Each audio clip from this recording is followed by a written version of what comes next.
one of my favorite episodes because it was a chance for me to sort of do it all. And it came out in ways better than I imagined it would. It was strange for me to actually be the main person behind the camera. I was very, very nervous about directing. And when I called action the first time and no one laughed, I knew that I was going to be okay. It was actually a good test of my skills. I had been communicating with directors for some 30 episodes before that, telling them what I wanted, and now it was really a chance for me to show them what I wanted.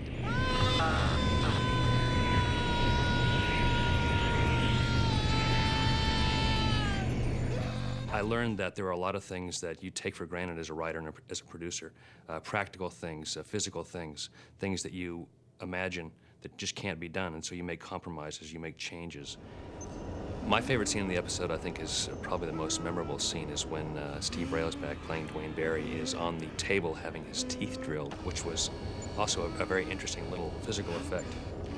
We put a little spray tube in his mouth, and it sent out a little bit of spray, which gave the appearance of actual drilling with the laser beam. And I just told Steve Railsback to scream at the top of his lungs, which gave a nice believability to the action because his mouth is jittering and shaking. I wrote the episode of Duane Barry for Steve Railsback. I've resisted casting the marquee names only because it takes you out of the show. It makes the show less believable.